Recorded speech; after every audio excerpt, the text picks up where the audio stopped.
so that someone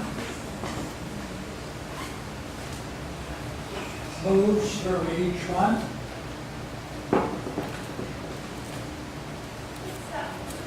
Indicate, I don't know.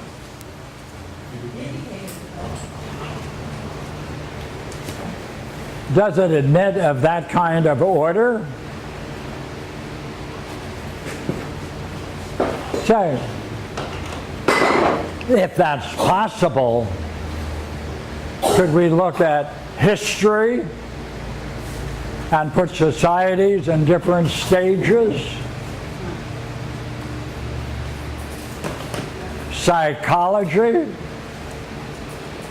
All things that have a development, are they all nothing other than this one structure, and they play off one another? That's all.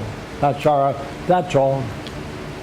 So, from page 36 to 53,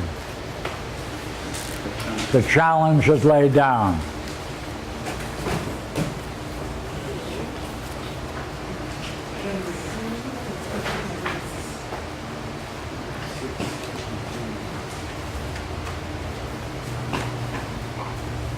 About 8 lines down, about 6. We must find someone who can be the archetype for us all.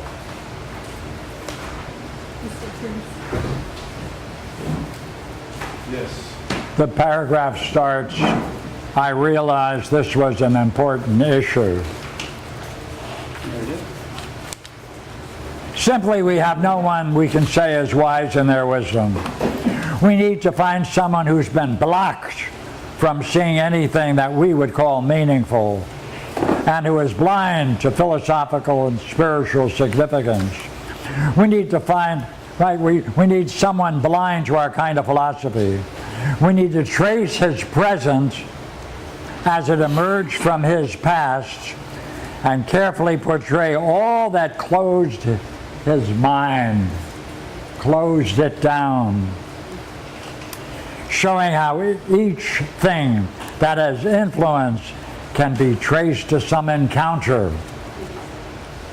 Let's find his teachers of the absurd. Let him of indeed be he or her be the archetypes of the closed mind. Let's bring this person to a crisis where he has to see the consequences of his blindness. At that moment of seeing his folly revealed through some single act, have him see the cost of his folly to those most dear to him. Our person must be disgusted with what he has found. Have him shake off each of the chains that has fettered him to his folly. Let him drop away all at once and return to the task at hand with a new vision and integrity. Let's follow his actions as he learns to gain command of his own soul. With a new dedication, let's have him strive for the greatest task he has set for himself. Through this new striving, have a series of new states of mind emerge so that each one will mirror each one of the famous ox-herding pictures of the Zen Buddhists. Jeff came in and said, Jeff? Yes, have him be the new ideal. From the worst to the most profound of beings will our hero be. Craft him with the greatest precision, so that his tale can be epitomized as a high art form that will last for 1,000 years. 2,000. I'll go see it, that's for sure. I would like him or her to be able to know how he knows that what he has reached is truly the truth. Barbara said, it should bring the most creative people together to make of it a true and beautiful masterpiece. It should cut across all religions and present the new man as an object that would bring joy to the heart of those who would contemplate that story. David. David said somewhat softly, I see. Are you doing the David? No, I see what you offering. I do like it. You want a new Homer to craft a new Achilles. I've heard that Achilles personifies those very features you outlined. Yes, it is needed, and it would become an ideal for all who had a desire to emulate the life of perfection of the soul and body. Yeah. Yeah. I was about to say something, but David seemed to have suddenly caught an idea, and he said, Can we link our hero to these hypotheses? I was surprised at that idea, and I said, and now that's a good idea. We'll have to find a director and a producer who can appreciate your idea. David said, let's do it now. Why not guide us to what each would like as they move from one hypothesis to the other? Regina nodded, and Barbara said, We'll find a way to put it on at the Malibu Getty, film it and present it in all languages. Even make an expanded version of it and present it as a series. Music too, we would need the best of it all. Say, wouldn't that be a challenge for Yanni or Noah? Haha. And create a variation of it as an opera and costume it regally. I said, well, we have all come alive at this suggestion. I do think it would be, it would shine as the highest form of art. And since it would benefit the viewer, I know what it should be called. The idea personifying each hypothesis as a person is great. Good for him. That's a good. David said, with that idea, you pushed our idea to another level. Right to the dogs. To the gods. The gods, I mean. Good for you, Julie. So therefore, let's start at the bottom and call him a nihilist. All right, here he is, the nihilist. Sure thing, that's the nihilist. So then, take a look at the ninth hypothesis. Is that a true nihilist? Oh. Can we then say, as he goes through each one, he puts on a new mask or personality? And does that personality or image of himself change? And is purified as he goes through it all? We should have a Charlie Chaplin. A Charlie Chaplin. No. He could take on each person, each hypothesis. Yeah, let's see it. Yeah. All right, go ahead. Your turn. Is that something that, is that something that's possible? Have you read? Let me find out. People who, Arlene, is it possible? sure it is. Yeah, see? Confirmation. Right. Thank you for your help. Thank you for your help.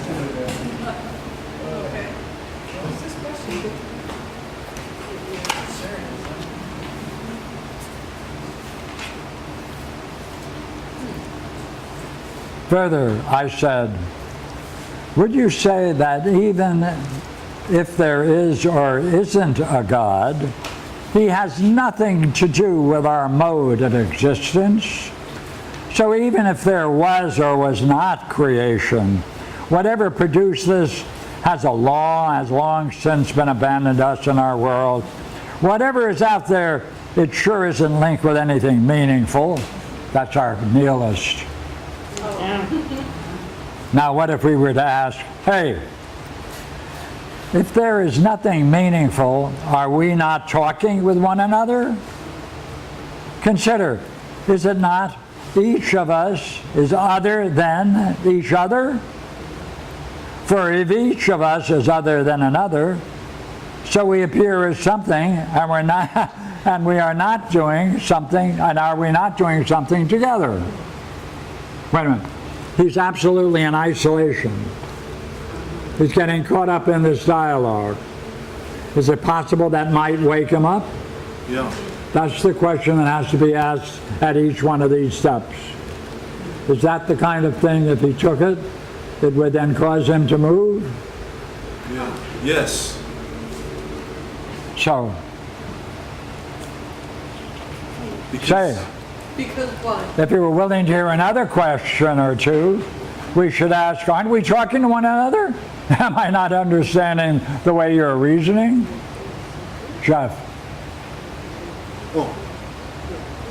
Where are we? Oh. I understand the way you're reasoning. Jeff said, so we can find the master argument right here. What else would our nihilists say? hey, does Parmenides introduce in the master argument the ninth category?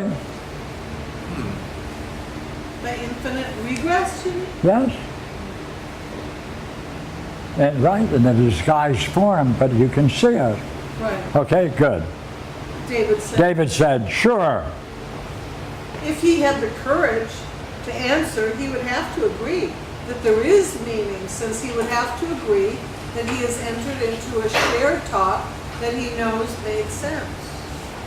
Is it not likely that our nihilists would say in disgust, there are just heaps of people out there, and they're all without distinction, and everything appears to be any way you want it to be, because there are no standards for anything about anything.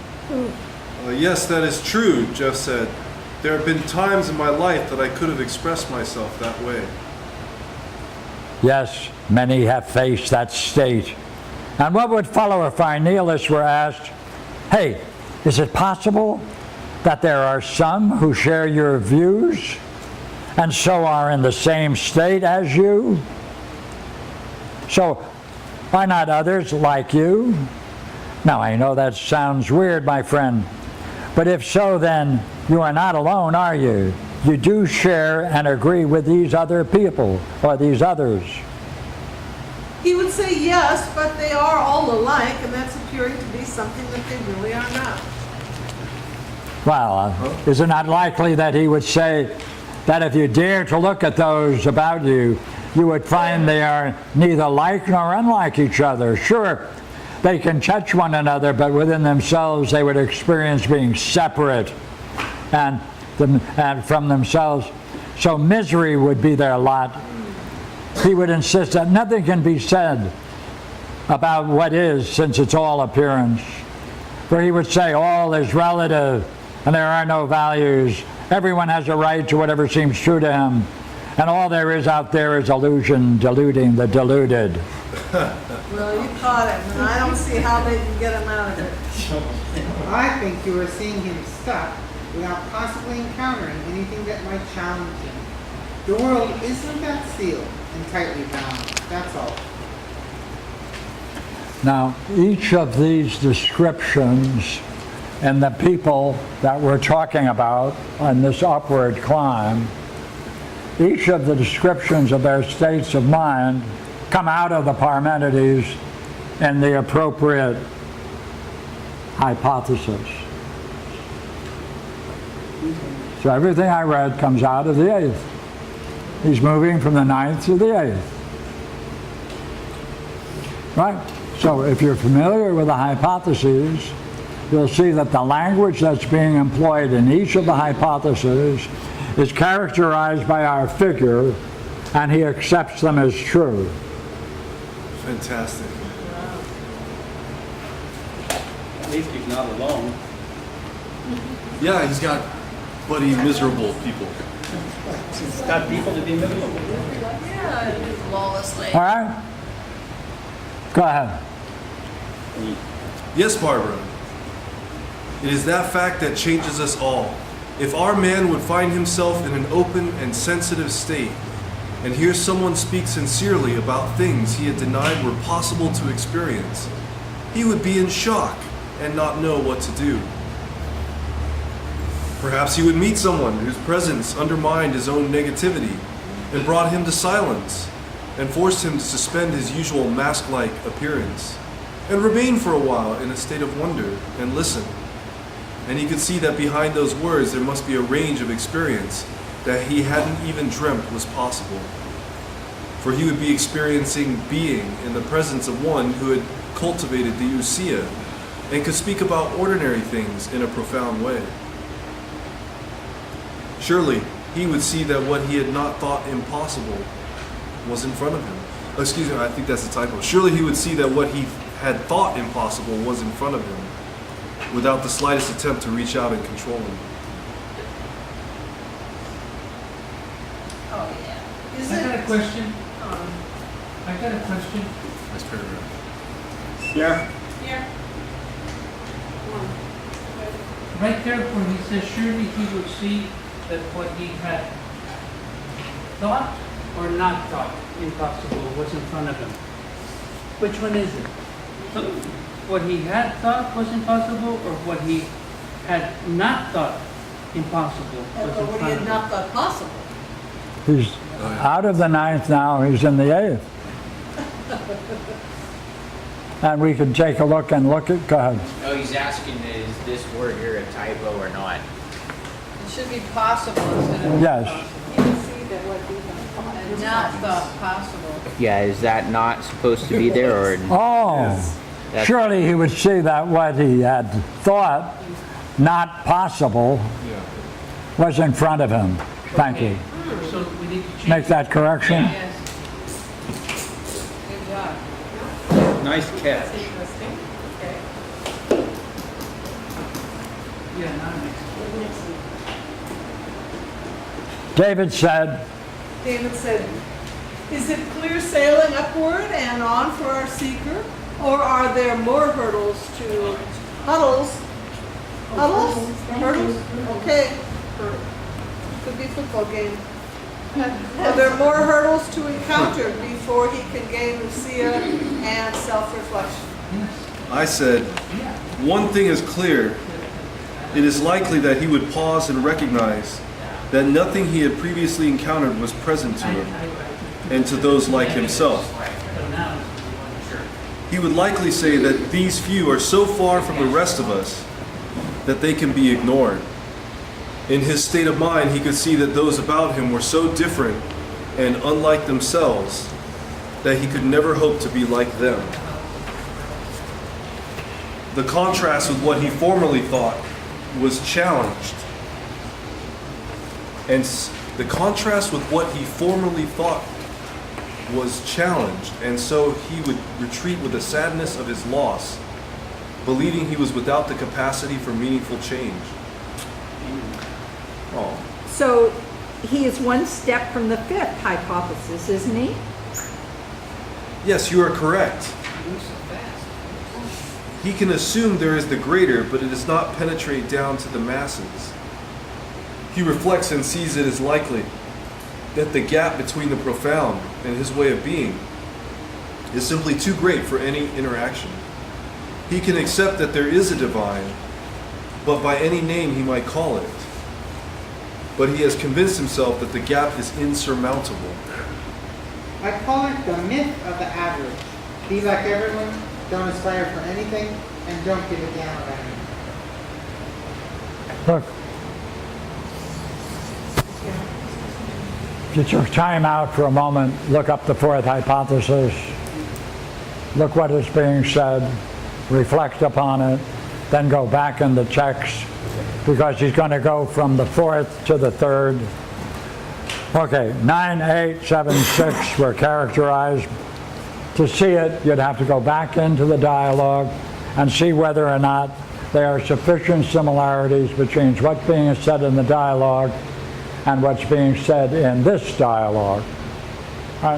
If so, we're now going from the fourth to the third. The fourth, of course, as you know, represents Christianity, Judaism, Islamic thought, right? Or any kind of political identification, Nazism, communism, all the isms.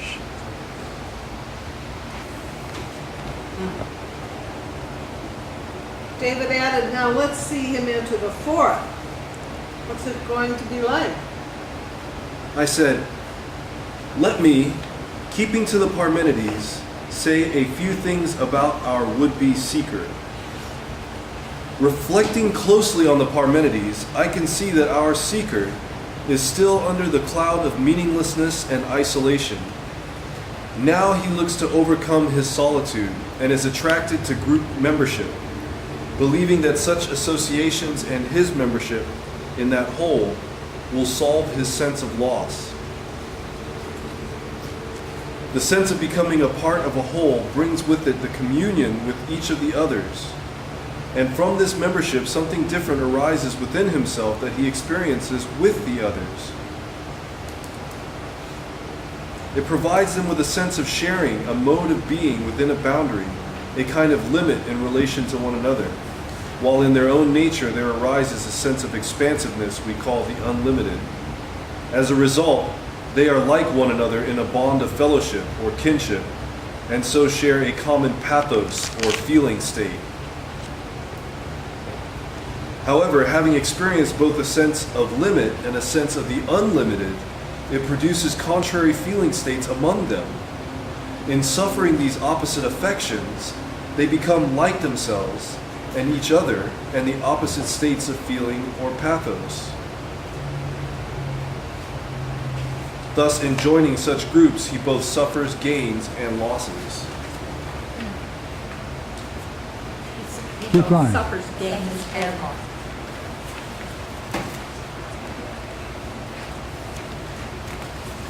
Sorry. Now, reflecting on our seeker, he is now a member of a whole and has become a member. It could be a church, temple, mosque, or other religious group, or even joining or identifying with political parties. There is a common characteristic, and that is they frown upon any independent spiritual pursuit, and they are likely to become hostile to such departures of the faith. After becoming a member, our seeker recognizes his change, and yet sees that he is still different from other believers. He may also find a group that offers a way to experience something more real than mere belief, and if so, he welcomes it. He may also find a group that offers a way to experience something more real than mere belief. He's stepping out of the fourth, and this is the transition to the third. David says, Now that was good. He has become our fourth man. Let's see what you do with the third. I said, we could call this phase getting a glimpse of the divine. There are many opportunities to enter into this realm without going through spiritual disciplines. Fasting, extreme physical exertions, drugs like LSD and the rest, and even moments of quietude may gain access to profound states. Those drawn to seek that which sees and hears and thinks try various approaches, including meditation. Our seeker will likely be drawn to seek this higher state, and soon will be able to experience this state for at least a short time, either as an experience of divine luminosity, or as that state of awareness that is pure and reveals itself as what truly is. If, however, it opens up a wonder as to what it is that one experiences, and one wants to know why it is, then these become philosophers and seek a rational way of understanding the nature of the reality that we are a part of. A few may even be drawn to Platonic philosophy and come to this quest of know thyself. To enter that realm, they see the need to cultivate the logos. Otherwise, what they experience will soon be part of their distant memory, and so it will lose its vivacity and sense of reality. Should they find their way to the third hypothesis, they will discover that between any two moments or instants, there is a gap that is the source of the next instant, and it is in this that is the source for that wondrous, perfectly fitting next moment. The gap is that divine luminosity that echoes the one, and is the paradigm or model for all that changes. This can be accessed as the return to the next and highest state, the second hypothesis. next paragraph. The third hypothesis continues what was already established in the second hypothesis. Our seekers should now wonder what it would be like to gain access to the most brilliant light of being, and to be able to see its profound depth. This state of wonder is an awakened, reflective state that knows directly the nature of reality through the cognitive power of ousia. Once that vision of real being or truth or the perfection of beauty is seen by our seeker, then there comes with it a love that has no equal. It blazes forth so that if it were ever possible for it to be seen in this natural world, it would arouse a terrible love, as Plato says in the Phaedrus. This is why philosophy is called the love of wisdom, since wisdom is but another name for the brilliant light of being, or the self. If he is guided by the insight that there must be something that does this seeing, then he can continue the quest for the self, since it is here that we see it come to bloom. Our seeker must have turned his mind around and discovered that the role of the self is the path to self-realization.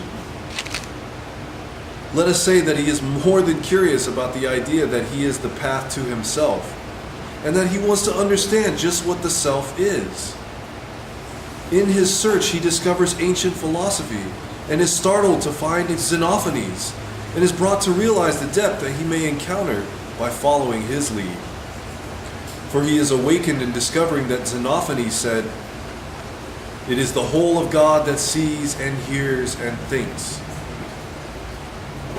He reflects that the very thoughts he is having right at this moment are not his, but God's. Then he reasons that each thought must be significant, and that it comes exactly when it comes for the best and most divine reasons. He approaches his conclusion with caution, and finally allows himself to say that the self and God are the same. He backs away from this conclusion until he has occasion to talk to some newfound friends who tried to convince him that just maybe the self is what knows, and that means that the self is mind itself. His newfound friends urge him to read the Parmenides and see for himself how this idea has been expressed. Luck has it that he comes across the Balboa translation and delves into it as a friend to a friend.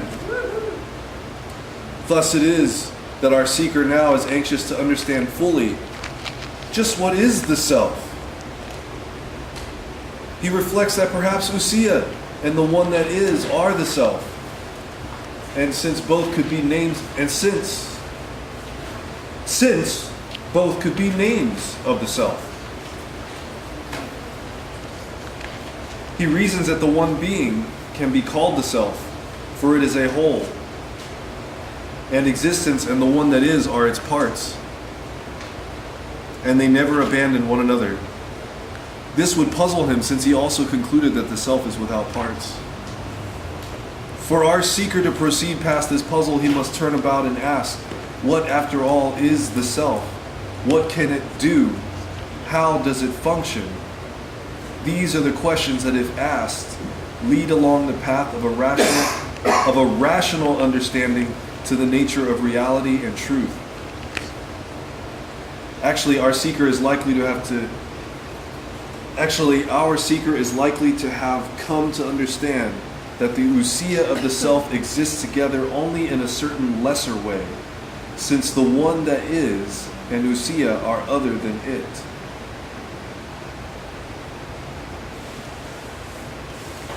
Now he can ask how the self functions, since it is a whole having parts or members.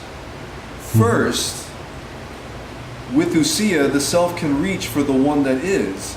Then it can also use the power of the ousia, turning upon itself, and recognize the nature of all else or otherness. Lastly, he can come to recognize that the one that is shares in or participates in all the others. Thus, he is likely to conclude that the whole of the self is the mind. Barbara said, Sorry. You speak of the possible higher states of mind that are now open to our seeker. Is there some way we can map out the range of such experience? What I mean is, can we state both what the self can now encounter and how it is related to philosophy? I said, Our friend would be drawn to those who have studied the Parmenides and would welcome an opportunity to discuss it with them. After some time of this, he would ask them if there is any mention of the self in the Parmenides. They would share with him the difficulty of translating that key idea, self, since it also means sane.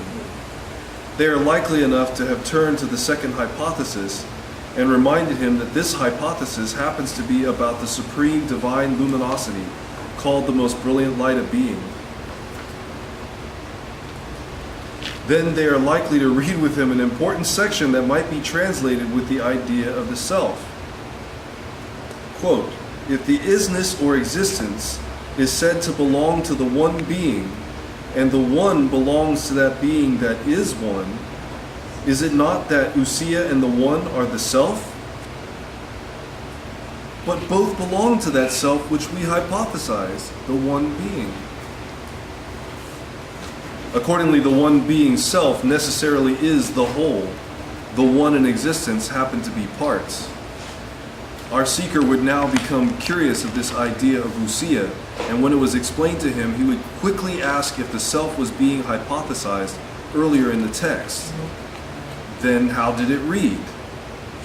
David said, David said, then our nihilist, who is no longer a nihilist, would have to find other reasons to justify what he might do. It is likely he would only have personal and private motivations. I would like to see more in this transition through the positive hypothesis. I said, now that is fair, but would our nihilist be willing to see that in agreeing he accepts the idea that there is the power of ousia that causes him to reflect? And see the possibility that others can share with him in that kind of reflection? His mood or attitude may block him, but with time to wonder, he just might agree that there is something out there that he shares in and what he shares with others. And Regina said, if our nihilist can take the challenge, he would wake up from his isolation, wouldn't he? David said, I suspect if our nihilist would follow along with that reasoning, it might be because the person he is speaking to is showing compassion and understanding. And that just might be what he has never experienced from another person. If that is likely, it just might cause a turnabout. There is more than this to this than logic. What would follow next? I said, if he makes the step, he would have to agree that in no way is there any meaningful function possible, and that anything that can be moved or altered in any way by being directed by the mind would be impossible. I got a question. Chair? There. Now, Juan has a question.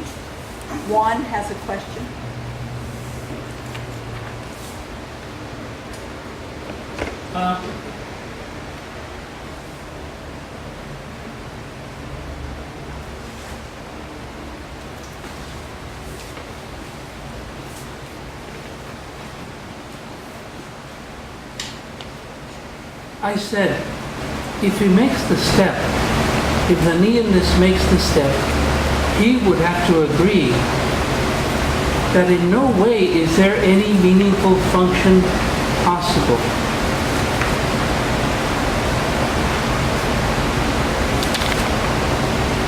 How is that? If he makes a step, Well, There cannot be any meaningful function possible. How can that be? In where? In what world? see, with this dialogue, now Regina goes back to the nihilist. So this discussion now is going back to 9. Oh. Yeah, if it's referring back to 9, yes. Yeah. David said, I suspect if our nihilists would follow along with that reasoning, it might be because the person he's speaking to is showing compassion and understanding. So David is offering another alternative that has no place in this. Has no place in what? Well, You're saying, well, in this world it may be that our nihilists may meet someone who is rational and compassionate, and that may wake them up. And we're looking So- at the nihilist as a nihilist. Pardon? And we're looking at the nihilist at this point as if he's still holding on to nihilist Yes. views. Yes, yes. Yes, that makes sense. And see, what would follow if you met someone like that? Well, if he makes the step, he would have to agree there is no way there's anything meaningful function possible, and that anything that can be moved or altered in any way is being directed by a mind. But for him, that would be impossible. You see, he's still a nihilist. See, this is a tangent. This is going back to what it would be like to be a nihilist. If he made the step, then wouldn't he say there is no way, that in no way was there any meaningful, if he made the step looking back on where he was, he would say in no way was there any meaningful function of the mind. Right. That's, Wait a minute. Do that last part? he said, oh, well, I said, if he makes the step, he would have to agree that in no way was there any meaningful. That would be the impact of meeting someone like that. Yeah. Yes. He had made the step and now he looks back on where he was. Because it doesn't match his experience. That might work. Hold it. No, he's saying if he made the step and he's looking back, And he's looking back. the tense of his sentence would be Past. past tense. Was and not Past is. tense. That's right. Okay, then we'll change that. See, it's interesting. I think like if you keep reading, it gets more clear that like he's discussing Yeah. a guy in the midst of a turmoil, you know, and his mind wants to go back, but it wants to reach forward too, and it's looking for reasons to. So it's like he is making the step, but part of the step is that he's reaching back to his past beliefs and having to deal with the conflict of wanting to move forward. So he's still struggling, and so he's still in the is stage. Right, like he says, That's like what it Barbara says at the bottom, if he sought to escape that miserable world, it is likely he would say that even though there isn't anything real, there could still be something you can believe in, right? So there isn't anything real, that's a past thought, right? Oh, but I can still believe in something. See, he's got both going there. See, I think the problem is with the word step. We're expecting him to move forward, not go That's right. past belief. That's right. You expect him to get into the second and the first. Or in the eighth. Well, that's right. Maybe even the eighth. Yeah. That's right. Therefore, it better change. Okay, go ahead. We'll see. I should have telegraphed that point better. Go ahead. You're an artist. David says. Okay. David Yeah. says,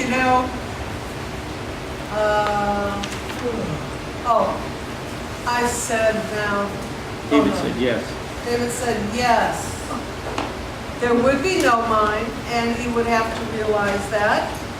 In realizing this, he would have to face what he denies. It's weird. If he sought to escape that miserable world, it is likely he would say that even though there isn't anything real, there can still be something you can believe in, right? Belief in or believe? I said as believe would be. Okay. That's still you, Barbara. Oh, is it? Looks like it. No, it's you. No, it's me? Okay. I heard of Alan Watts. I said, Sure. What am I? 45. Oh, my bad. 45. I said, sure thing, if it does not exist in any real sense, there still can be things you can reason about and judge. Is there not the temple of the rodent that many people attend? They dress up and even put on rat ears to celebrate. Are you having a bit of fun on Disneyland?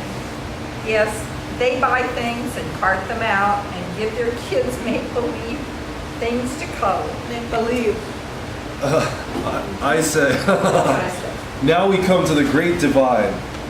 Can our friend who has traversed through these states now ascend into reality? Caution is the rule. Slowly there may B, the reaching out to say, if there is something spiritual, it is not likely to descend to me. If there is something meaningful out there, even spiritual, it is not likely to hit me. Thus, he may think the gap appears too great for any crossing over, but he is thinking along new avenues of thought. I see what you were saying.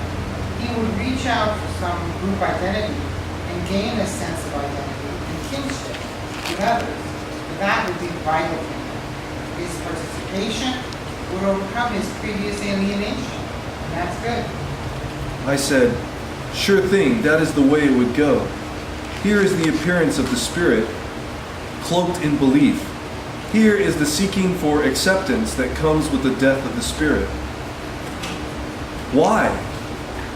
It is because one can join a group, church or temple, and yet not participate in a direct path of the unfoldment of the spiritual. One can be religious and not spiritual, or spiritual and not be religious. He might become aware that among those who join such groups, there are those who know they are different from one another and stand apart from the group they identify with. Thus, they gain and are aware of something missing, a crucial part of themselves, and they wonder about themselves in a new way. Brad entered the discussion and said, we need a Brad. I know I am interrupting, but I just want to say that you captured in words what I myself have gone through. Okay, here's a bunch of interruptions which have a logic, but let's skip it and go to page 50. There was a pause in the discussion, and Regina said, I, for one, would like to hear what you think would go on during this phase of his journey. She wants to get back into it. All right? Let's pick it up from there. I said, when the search for the self includes contemplation on one's reflections, it raises the entire inner life to new heights. It is most critical for us to recognize and to acknowledge that each and every thought does not spring from our lower self, but rather that each is perfectly appropriate to our circumstances.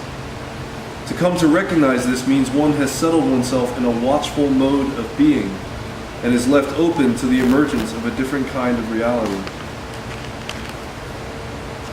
This searching and turning inward is what we call the exercise of ousia, the self-reflecting power of the mind to experience the mind as the self. Even if it seems that our seeker is being bombarded with terrible thoughts, when it is examined, it is clear that these thoughts express the very nature of one's problems and provide the key to resolving them. We no more design our dreams and daydreams than we do our thoughts. If one can bring oneself to recognize that there are no random thoughts, no thoughts without their meaning, and no thoughts without their particular urgency, then this idea begins to be recognized as true, and a new perspective of a more profound nature naturally emerges. The self and the thoughts stand to one another in the way storm clouds may at times seem to have gathered themselves together over some distant mountains, and at other times only a few scattered clouds may linger over them. And of course there are times when the sky is clear and free of the clouds. It is just so with thoughts. They seem at times to hover over us, and at other times they are more distant. As our clarity as to what it is that is seeing and thinking becomes more centered, so too do the thoughts seem more remote to us, and some diminish and are even gone. What is most interesting is that it is even more true of our fundamental personal beliefs, since as the self gains ascendancy, these beliefs lose their power and dominance over us. When the self needs to leave wherever it is, then it needs to move itself. Before it can move itself, it must have planned or identified its goal. What is that but the power and functioning of the rational element within the soul? For the soul is the power, life force, and reasoning that plans and moves itself to its goals. It is not just parts like wheels grinding away mechanically, for it receives from its object what it has learned from that encounter. Well, what does that mean but that the self has a soul that allows it to plan and act as well as benefit or be harmed by its actions? When the self experiences real being or reality, or the most brilliant light of being, it no longer is a separate existence, but joined with its most profound part of itself for an insight into that reality. In that, Okay, that's the end of 2. Okay, go on. in that pure kind of knowing, there is no difference between the knower and the known, so that the soul's movement or action is not present. If it was present, it would seek to know, but in the state of knowing, there is no seeking for what is immediately present. Regina said. Thanks for that. It helped me understand what he must be going through. However, what kind of literature will he turn to?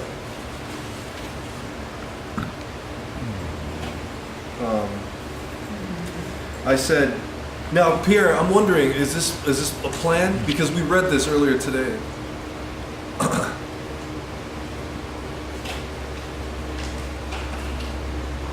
But not looking at the move from hypothesis Okay. to hypothesis. I'm just going to keep reading. I said, there is so much out there to read, and sure, he would already have gone through a good number of works. It is likely too, this is the paragraph I like, it is likely too that he would turn to wisdom literature and reflect on all that is there to be seen. If he had the good fortune to end up reading Plato, it is likely he would risk understanding Plato's Parmenides and even encounter groups who talk about it. Yes, that is likely, but I would like to gain some insight into how our seeker would really begin his journey. You know, that there are always some who look like they are on the path, but they just like giving the appearance.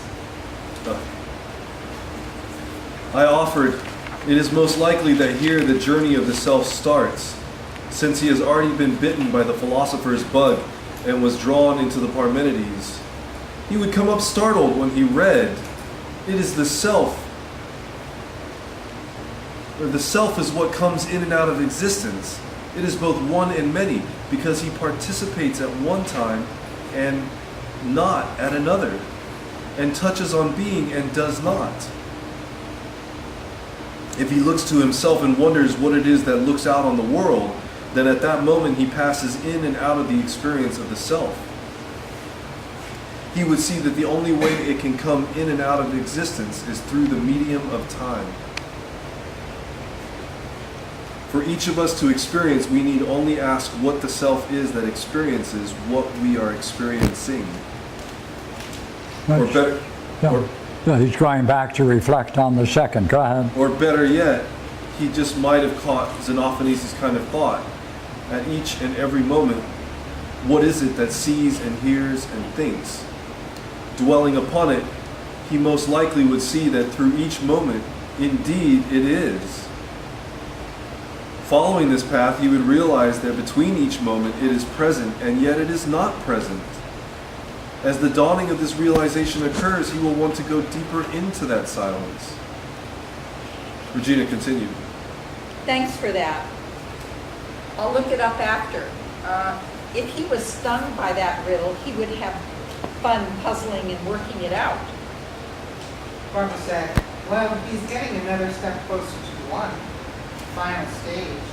It is likely if he has reached the second, then he would have easy access to the first. I said, it might seem like that, but I have known those who cannot conceive of something beyond that most brilliant, divine luminosity. They experience rapture and bliss and stay fast to where they are. Those who reach the state of needing nothing and seeking nothing remain in that state. Plato, of course, calls them those who experience the isles of the blessed. However, there is that which is the cause of that state. It is beyond description, and even that is saying more than should be said. It is truly beyond names, and even calling it the good does it no justice. To reach it by any means would miss it. It's like ripe fruit on a tree that knows when to drop and to give up clinging to its source. That's all there it is for the first hypothesis. Fresh fruit. right? There isn't any way. Yeah, it's without parts. No. And there's a danger in the second. Some people hold fast to it, and Plato calls that, you're caught as one of those people in the aisle to the blessed. And they don't want to get out of that divine luminosity. And Plato's saying there's another step out of that, and that's the first. And that ties into the Oxfording pictures how? And there's no how. No. David asked how does that tie into the ox herding pictures? Well, it just means that really what I was asking was something similar. Go ahead. You got it. I mean, just the Alice bless and say that one. See, Go one step. the ox herding pictures go from 5 to 1. They don't deal with the negative side. That's okay. But it's So they have okay. 5 distinctions, they have 8.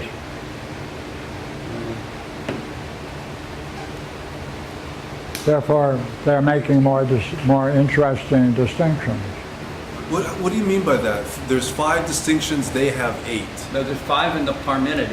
In the Parmenides. 5 in the Parmenides. But in the Oxford- Oh, I got you. Okay. And the 10 ox herding pictures, the first 2 are preliminary, and therefore it begins the real spiritual quest from 3 to 10. So the 10th guy. And if you count, that's 8. That's 8. The 10th guy Thank is you. a walking one. He's a returner. He's a walking one. Yeah.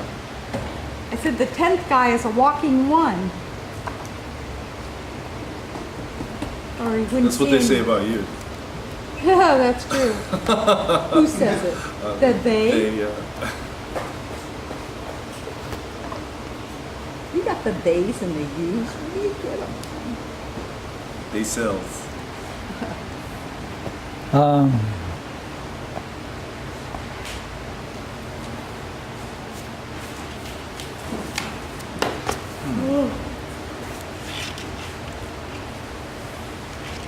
So you're saying that part of that journey is the first hypothesis. Pardon me? You're including the first hypothesis in that journey. In this work, the Yeah. first hypothesis is just in that one paragraph. But it's still But part you of are asking, is it still part of the journey of our nihilist going through all the steps?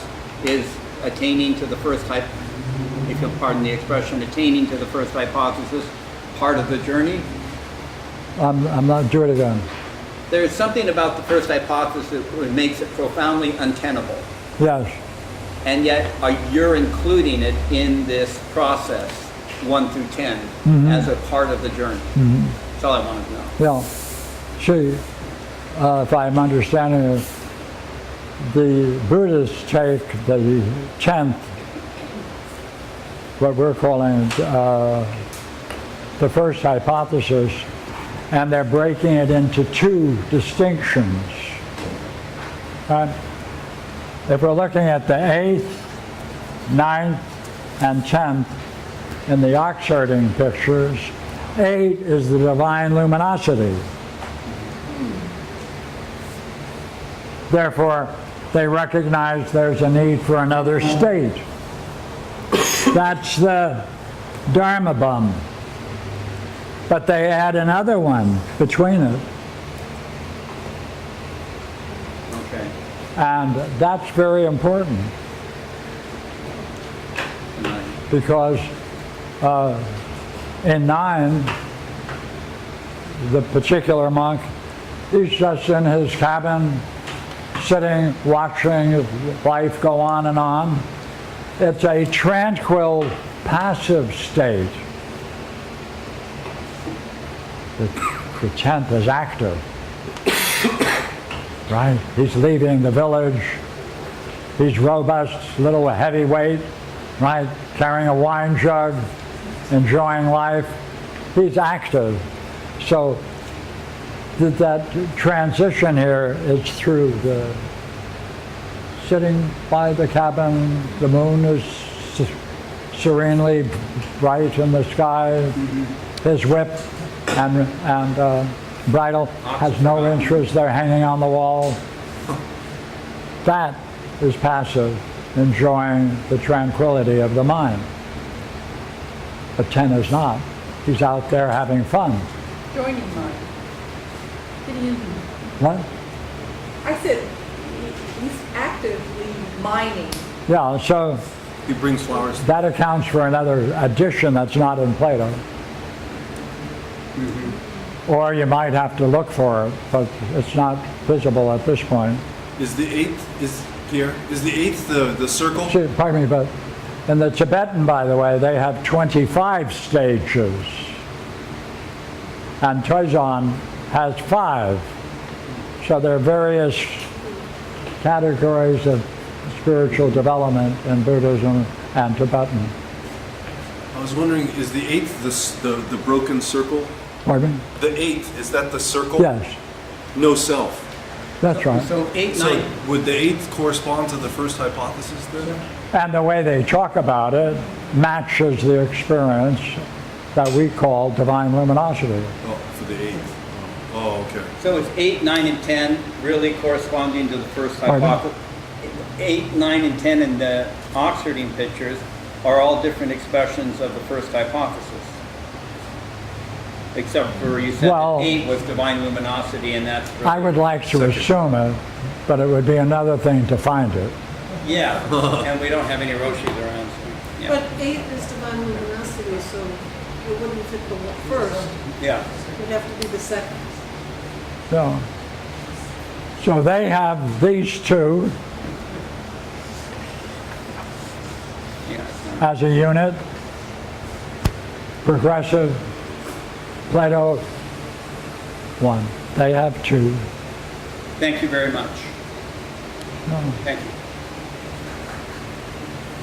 Now what we need is to get Igmar to get the hell going and run up I'm not there. all of these and make sure that they're just 10 and maybe he can find an 11 Just kidding. Yeah, work on that tonight. or 12. Will you watch? Come up with 15 more. Yeah, make sure I'm making the right It wouldn't sense. be a bad idea to have Pierre around this company. Now we have a good quote that's discussed on page 61, 135 AD.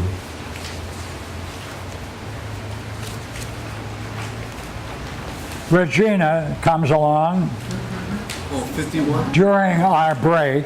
61. I was doing some reading and I recall something I think might fit. Let's look at 135 AD. That's where he discusses the idea of knowledge. Parmenides used that very idea as he ends his philosophical review of Socrates and admonishes him to go on with his pursuit of philosophy. Hey, what conclusion do you draw? I already told you. What more do you want? What was it about the position of that term in Parmenides' argument that you say was significant? It was at the end of the master argument where Parmenides points out to Socrates that with our kind of knowledge there's no way we can use it to gain insight into the divine knowledge, beauty, good, and just. Say, doesn't he make some conclusion about the way Socrates has been exploring Zeno's argument and shows him how absurd Zeno's position is? Oh yeah, that's what he does. He thinks the way Socrates was reasoning showed something divine and beautiful was in him. Oh, I recall, that's when he urged Socrates to pull himself together and to learn to exercise with a dialectic if he wants to reach truth. Say, is it worth reflecting on that issue that you brought up in 135D? I ask this because Parmenides pointed to the need in philosophy not to take the ideas of being separate and distinct from one another, but to consider they can be grasped by seeing and experiencing their counterparts Nor, in our everyday world. nor to consider. Nor, Good. don't consider. You're probably making a good point. In order to consider that they can be grasped, seen, experienced. Not to take the ideas of being separate No, I don't and think nor is distinct from right. one another. Right. No, no. No, Nor- Yeah, it should be and. Your nor should be and. no. It's a positive. David says, hey, wait a minute. You mean this applies to the idea of the self? That's not something I never thought of. You're correct. You are correct. There are two different notions of those terms in our everyday world. Right? And in the everyday world, they can't be imagined to be similar to the ideal existence of them in the pure realm of ideas. The difference in the use of the term self in the Greek is signified by augmenting the idea of self with an S that they stick in front of the word. Thus the term self is honorific, and it has that idea of the soul, of the self found in the attainment of know thyself. Regina? Well, I looked up another word, collect, in that quote, and it was that Socrates must collect himself together. And that expression I recall is used in the Phaedo. I know it is somewhere, but I can't recall where. So this now is a question of where in the Parmenides is it possible that you can look for the pure idea of self with an S, which is thyself. Okay? It only appears one place. Where do you find it? 135D. What? 135D. Let's get it and read it. All right. All right, let's go for it. Let's come for it. A lot of thumbs up.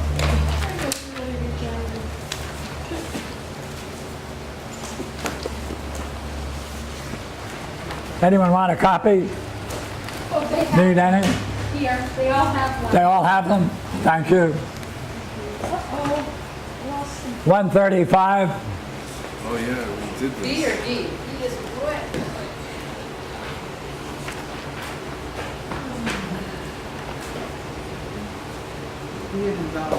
Thank you.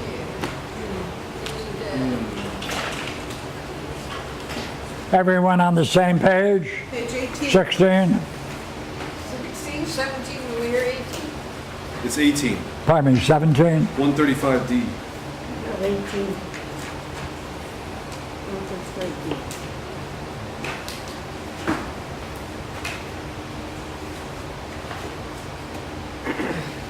Okay, Regina, want to pick it up? What is it, the page? 18. You must collect yourself together. Page 18. This is right on the front.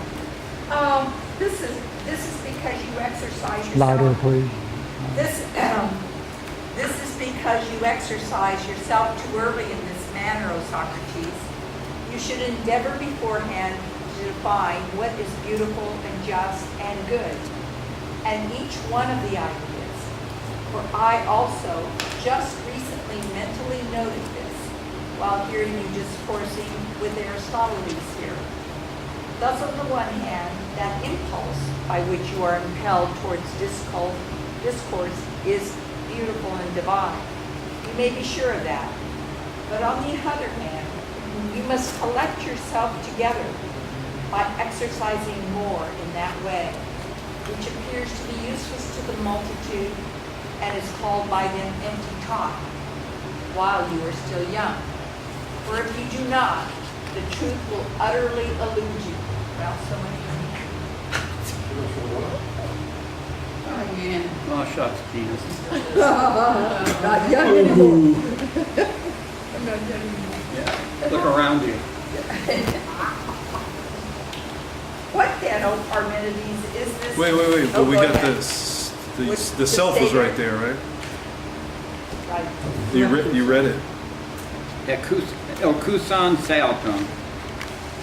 I don't have my book with me. Here, you can use mine. Wait a while. Right here.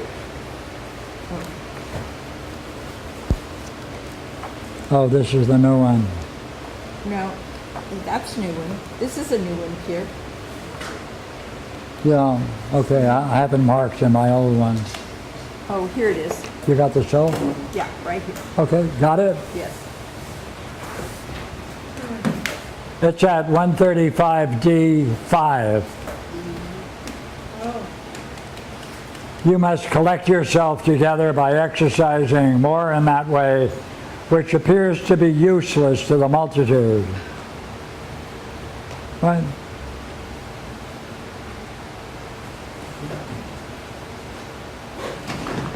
You must collect yourself. That self is the self, Thyself. thyself. I like thyself. That's the only place in the whole dialogue that fits, that is used. Psalms 135.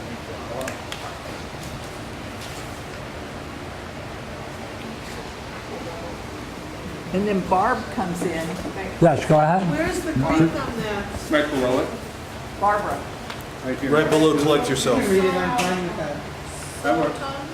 Yeah, Kusan Sealton. Kusan. There's no sigma South. there. There's no sigma. That's Yes, a there is. sigma. That first letter is a sigma. I thought I was gonna find a capital letter. Oh, shut up. Well, you can make a capital. But you don't have to. Oh, I thought you could, like they say in English, thyself, it's always capitalized. But sigma means cap versus, oh no. It's such an interesting place to have it, isn't it, Pierre? Isn't it? Yeah. Because of this whole hierarchy thing, they needed Fix it in. to drag oneself, Right at a good time. practice, prepare. Okay, look, now we're back to 63.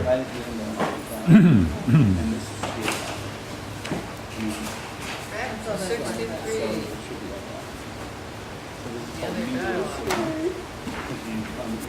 Thank you.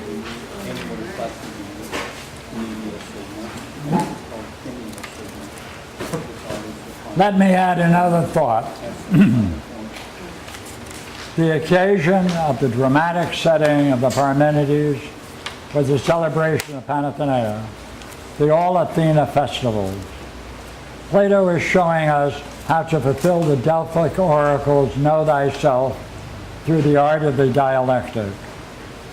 He outlines the method it would take to understand that idea, and it's through the dialectic he's showing it. His dialogue offers a complete and total statement of the self, and that victory can compete with the contests and the celebrations that are celebrated in the Panathenaea. Barbara. Go ahead. What line is it? Wait a moment. He is presenting philosophy as the most noble and divine play at the time of the Panathenaea. I said, good seeing is going on. Can you now tell me how the idea of the self is not only more nobly seen and understood in these hypotheses, but is necessary to truly, in order to understand philosophy? David said, I do think I see what you are pointing to, even though I have not traced out its implications. I would say that just as we saw, we could personify all the hypotheses in the same way we have shown the self is in all of them. Not some or a few, or even only in one, but throughout the whole. What shall we say then? But that it is in an all, including the first hypothesis? If so, then, in that which cannot be described, there is the nature of the self. However, we could say it is only in the second through the ninth, but not in the first. What do you say? Certainly we need a conclusion. It may be that it'll take some time to come together. For as they say, good things take time to come to birth. You know that this is turning me around. I don't know where to look for an answer. Barbara comes back. Oh, you. If the self can fit into the second or the ninth hypotheses, then if you assert the first is the self, you would be giving it a name, and that's clearly not allowed. So it can't be named as the first. You know, that is a good question. Could it be that it is the idea closest to the one and therefore can be ranked highest among the ideas? I wonder about this. Right? David pulls it together. The idea of the self. Okay? Some questions and exploration. Well, I have had one the whole day, and that is, where does Socrates express his problem? Because we spent a lot of time on the idea of Socrates' problem, but we never read it in the Parmenides. That's right. Yes, that is true. He never addresses Socrates' problem. What is Socrates' problem? Is it in... Oh, he just wants to know where, and he'd like to see it in the Parmenides. Well, could you tell him? Not just see it, but see it It's in the discussed. it's in the third, fourth page. 129. It's in the discussion after Okay. The Gino. long speech, is that what Yeah. we were talking about? Yeah. Yeah. I was wondering, Pierre, now that I'm clear that I knew before where it was, are we going to talk about it? Like, get it, like, it just seemed that it would be good to discuss it. If we're talking about this, does Parmenides answer his problem? Like, Do that again. so Socrates got a problem. Parmenides is giving the 9 hypotheses as an answer to his problem. Is that correct? No. Yes. Yeah. No. Yes. We did it Friday morning. If he can see all the variations of the idea of self in the hypotheses.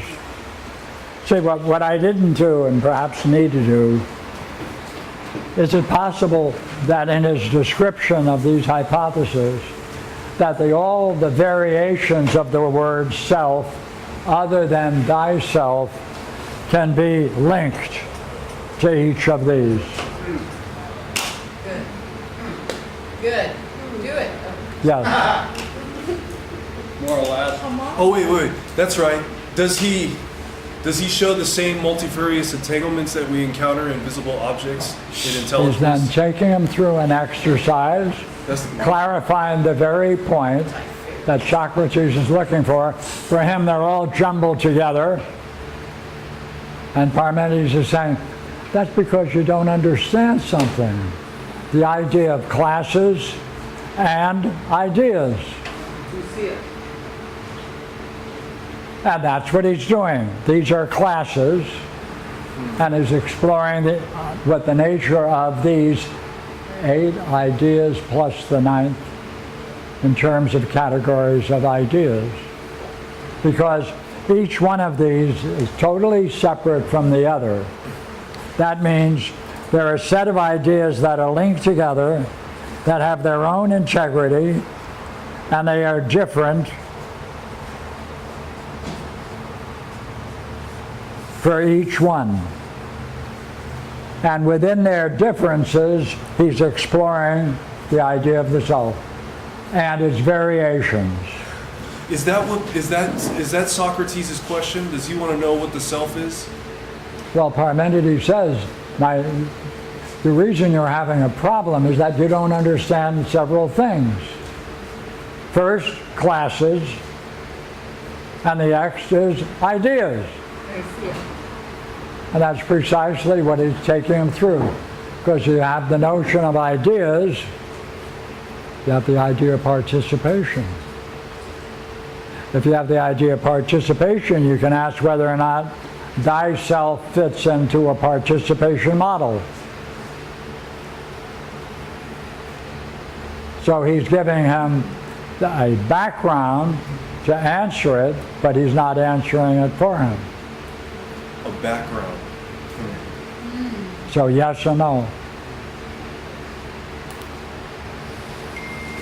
Clever dude. But actually, you're right, we didn't cover that in terms of that section, and that's, we went off into the I field saw your hand go up. I saw it. and did that outtake. But that's where All that right. is. Thank you, guys.